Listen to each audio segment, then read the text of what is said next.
Soldiers who first saw Japan's Type 100 submachine gun during the Second World War often mocked it. It looked small, light, almost fragile, more like a handmade workshop gun than a military weapon.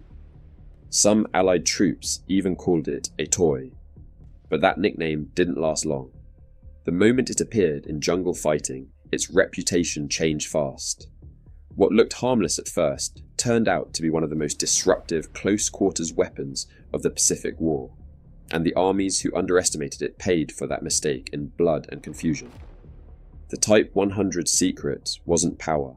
It wasn't range. It wasn't build quality. It was control. In the tight, dense jungle where most firefights happened at barely 10 meters, the Type 100's smooth recoil and steady rate of fire made it incredibly fast to aim and keep on target.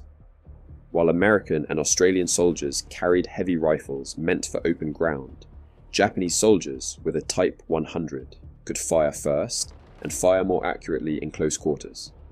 Many Allied troops wrote that once the short bursts started, they knew exactly what they were up against, even if they couldn't see their enemy through the trees. The weapon's design added to the chaos. Its cyclic rate hovered around 450 to 500 rounds per minute. That seems slow compared to European SMGs, but this was what made it frightening. The gun didn't climb, it didn't kick wildly, it simply stayed on target. In close combat, that was everything. A 3-round burst landed where the barrel pointed, in the tight jungles of New Guinea, Burma, and the Philippines. This made the Type 100 feel almost like an extension of the shooter's hands. What confused Allied troops even more was how silent it seemed.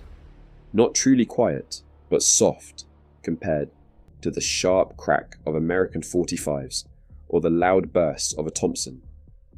The Type 100 used 8x22 Nambu ammunition, a relatively weak round, but that weakness became a strength. The shots blended into jungle noise and squads often couldn't pinpoint where they were coming from. A short burst sounded like snapping branches or distant taps. By the time soldiers realized it was gunfire, the shooter had already moved positions. The gun's layout also helped. This side-mounted magazine, while awkward in open terrain, let the user keep the gun tight to the body when moving through trees. No magazine sticking straight down, no snagging on branches or vines. Japanese soldiers slipped through foliage quietly, often firing from unexpected angles.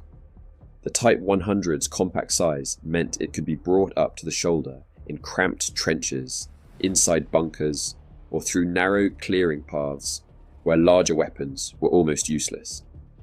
But what really shocked Allied troops was how much the Type 100 increased Japanese squad speed. Jungle fighting was all about movement.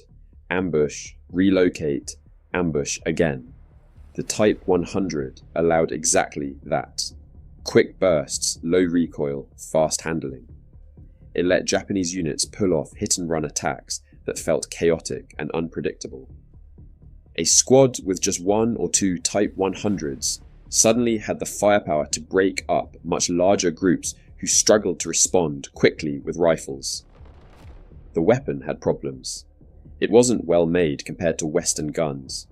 Early versions had weak sights, rough machining, and stiff magazines. Late war versions were even worse, with crude construction as Japan's industry collapsed. But even then, the gun's core strengths stayed intact. Soldiers didn't care if it looked rough. It worked where it mattered. Jungle combat rewarded weapons that were simple, controllable, and fast to bring into action. The Type 100 ticked every one of those boxes. The moment Allied soldiers captured one and tried it, their opinion changed. Reports describe how surprised they were by the lack of recoil and how easy it was to keep on target. Some units even used captured Type 100s for night ambushes because the muzzle flash was small and the sound didn't give away their position. For all its faults, the gun had real advantages in the environment it was built for.